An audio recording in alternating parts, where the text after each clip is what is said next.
శ్రీ సాయినాథాయ నమః.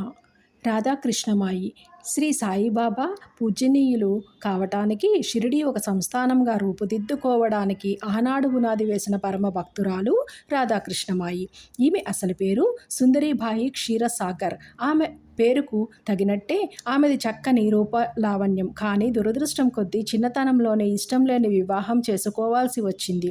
చిన్నతనంలోనే భర్తను పోగొట్టుకున్న నష్టజాతకురాలు. భర్త చనిపోయాక సుందరీబాయిలోని వైరాగ్యము, ఆధ్యాత్మిక చింతన ఎక్కువయ్యాయి. నిత్యం పండరీపురంలోని విఠలుడిని పూజా పురస్కారాలతోని అర్చించేది. శ్రీకృష్ణుడంటే ఎనలేని భక్తి. నిత్యం చేతిలోని రాధాకృష్ణుడి ప్రతిమను ఉంచుకునేది.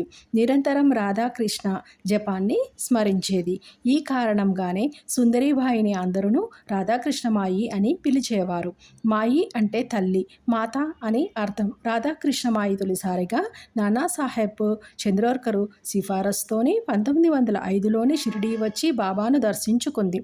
బాబా దర్శనంతోని ఆమె అనంతమైన ప్రశాంతతను పొందింది. మనసు నిర్మలమైంది. బంధుమిత్రులు, కుటుంబాన్ని వదిలి షిరిడీలోని స్థిర నివాసం ఏర్పరచుకుంది. రాధాకృష్ణమాయిది మధురమైన స్వరము. భజన, గీతాలు, కీర్తనలను రాగయుక్తంగా ఆలపించేది. చిన్న వయసులోనే ఆధ్యాత్మిక చింతనను అలవర్చుకుంది. మొదటిసారి దర్శించుకున్నప్పుడే ఆమె సాయిలోని శుద్ధ చైతన్యాన్ని గుర్తించింది.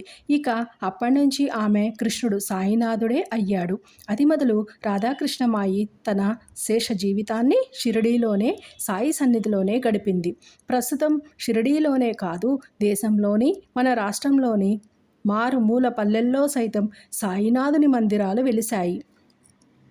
అన్ని చోట్ల శ్రీ సాయి సద్గురు మహారాజ్ రూపంలోని పూజలందుకోవడము చూస్తున్నాము.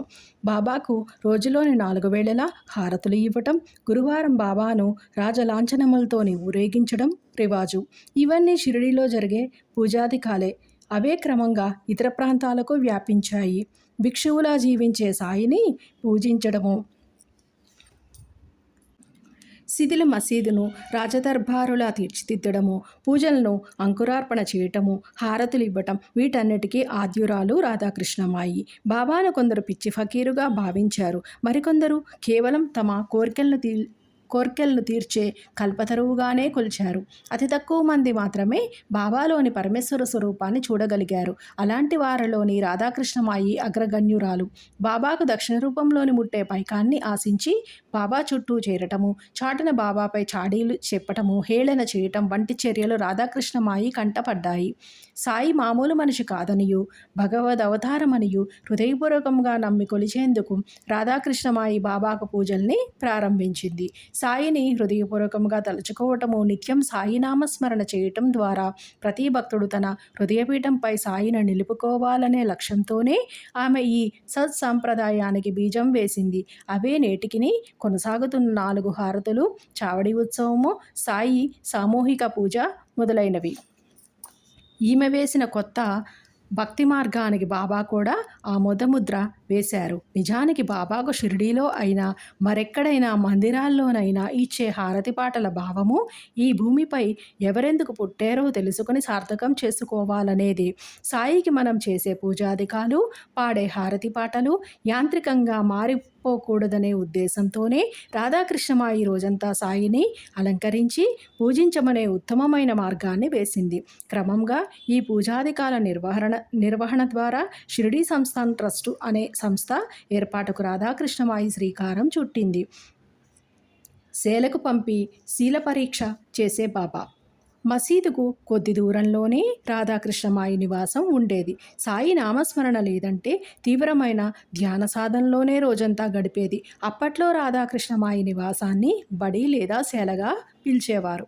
వేర్వేరు కారణములతోని బాబా తన భక్తుల్లోని కొందరిని రాధాకృష్ణమాయి నివాసానికి పంపేవారు. ప్రధానం తన వద్దకు వచ్చే భక్తులను బాబా 2 విధములుగా పరీక్షించేవారు.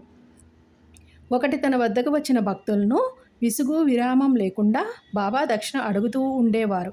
దక్షిణ ఇచ్చేటప్పుడు భక్తుల్లో ఏ భావం కలుగుతుందో, ఏమని భావిస్తున్నారో గ్రహించేవారు. వారిలోని ధన వ్యామోహం లేదని గ్రహించాక వారిని రెండో పరీక్షకు గురి చేసేవారు. రెండవది బడికి పంపడం, అంటే రాధాకృష్ణమాయి ఇంటికి పంపేవారన్నమాట. ధన వ్యామోహం లేని తన భక్తులు స్త్రీ వ్యామోహం కూడా లేదని నిరూపించుకోవటానికి, స్త్రీల పట్ల ఎలాంటి వికారాలు లేవని చాటుకోవటానికి ఈ పరీక్ష పెట్టేవారు. బడి అంటే ఉత్తమమైన సాధన జీవనం గడపటానికి నేర్పే స్థలం. అది నేర్పే స్థలం రాధాకృష్ణమాయి ఇల్లేనని బహుశా బాబా భావం కాబోలు. ఇక్కడ కూడా పరీక్ష నెగ్గిన వారికి సాయి దర్బారులోని చోటు దక్కేది. అంటే కనకమందు, కాంతమందు అభిమానము, వ్యామోహం లేదని నిరూపించుకున్నప్పుడే వారికి బాబా ఆశీర్వాదం లభించేదన్నమాట. రాధాకృష్ణమాయి బాబా ఆదేశంతోని తన ఇంటికి వచ్చిన భక్తులతోని మాత్రమే మాట్లాడేది. మిగతా ఎవరితోనూ ఆమె పెద్దగా మాట్లాడి ఎరుగదు. బయటకు రావాల్సి వచ్చినా, పురుషులకు ఎదురుపడాల్సి వచ్చినా నిండుగా ముఖానికి ముసుగు కప్పుకొనేది. రాధాకృష్ణమాయి ఆశ్రమ ధర్మాన్ని అనుసరించి తెల్లని వస్త్రములను మాత్రమే ధరించేది. శ్రీకృష్ణుడే తనకు బాబా సన్నిధిని సేవ చేసుకునే భాగ్యాన్ని కల్పించాడనియు నమ్మి అనుక్షణం సాయి నామస్మరణ చేస్తూనే గడిపేది. బాబా షిరిడీలోనే నడియాడే వీధులు, ప్రాంతాలన్నింటినీ స్వయంగా చీపురు పట్టి చిమ్మి శుభ్రం చేసేది. మసీదు నుండి చావడికి వెళ్లే మార్గము, బాబా లెండి వనానికి వెళ్లే దారి, ఇంకా బాబా ఎక్కడెక్కడ నడుస్తారో ఆ మార్గాలన్నింటినీ ఆమె శుభ్రం చేసేది. చావడి మసీదుకు ముందు నీళ్లు చల్లి అందంగా ముగ్గులు వేసేది. బాబా ఉదయం నిద్ర లేవటానికి ముందే ఈ పనులు పూర్తి చేసేది. అలాగే బాబా సాయంత్రము వ్యహాళికి బయటకు వెళ్ళి మసీదుకు తిరిగి వచ్చేసరికి మసీదు పరిసరాలను అందంగా తీర్చిదిద్ది ముస్తాబు చేసేది. బాబా నిరంతరం మసీదులోని దునిని వెలిగించేవారు. ఆ దుని వల్ల మసిబారిన మసీదు గోడలను శ్రమకోర్చి తెల్లగా చేసేది. ఒక్కోసారి ధుని మండుతుండగానే ఆమె తన పని కానిచ్చేది. మసీదులోని ఉన్న వస్తువులన్నింటినీ తీసి బయటపెట్టి శుభ్రం చేసిన అనంతరం మళ్ళీ ఎక్కడి వస్తువులను అక్కడే చక్కగా అమర్చేది. బాబా మసీదుని విడిచి రోజు చావడిలోనే నిద్రించేటప్పుడు ఆమె ఈ పనులన్నీ పూర్తి చేసేది. నిత్యం తన సేవలోనే ధరిస్తున్న రాధాకృష్ణమాయికి బాబా నిత్యం మధ్యాహ్న భిక్షకు వెళ్ళి వచ్చిన వెంటనే ఆమెకు శ్యామ ద్వారా రొట్టె కూర పంపేవారు. వాటితోనే రాధాకృష్ణమాయి సరిపెట్టుకునేది. అంతకంటే మహాప్రసాదం మరేదీ లేదనేది ఆమె విశ్వాసం.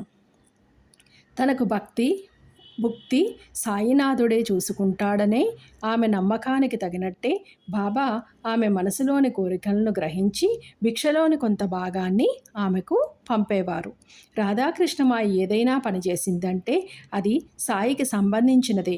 ఏదైనా నోరు తెరిచి మాట్లాడిందంటే అది సాయి నామస్మరణే. అంతగా సాయి నామంతోని, సాయి సేవతోని పునీతురాలైన పుణ్యాత్మురాలు ఆమె. రోజులో కొంత సమయాన్ని సాయి భక్తులతోని గడిపేది. కానీ ఎందుకో సాయి ఆమెను తన ఎదుట పడనిచ్చేవారు కాదు. ఒకసారి ఆమె ఎదురుపడినప్పుడు రాళ్లతో కొట్టి తిట్టారనియు బివి స్వామి రచించిన భక్తుల అనుభవములను బట్టి తెలుస్తుంది. ఉత్సవాలకు అంకురార్పణ. షిరిడీలోని ఏ ఉత్సవం జరిగినా, మసీదుకు సంబంధించిన ఏ పని జరగాల్సి ఉన్నా రాధాకృష్ణమాయి ముందుండేది. బాబా ఆదేశాలు విచిత్రంగా ఉండేవి. బాబా ఏ ఆదేశం ఇచ్చినా దానికి తగిన ఏర్పాట్లు అంతకంటే ముందే చేసి సిద్ధంగా ఉంచేది రాధాకృష్ణమాయి. ఆమె కంఠంలోని విచిత్రమైన అధికారం. ఆమె ఏదైనా చెప్పిందంటే ఎంతటి వారైనా దానిని పాటించి ఆచరించి తీరాల్సిందే. కోటీశ్వరుడైన బూటీ దగ్గర నుంచి కడు బీదవాడైన మహల్సావతి వరకు రాధాకృష్ణమాయి చెప్పిన పనిని మారు మాట్లాడకుండా తలవంచి చేసేవారు. సాయి నిత్యం మసీదు నుంచి మిట్ట మధ్యాహ్నం వేళ లెండివనానికి వెళ్ళేవారు.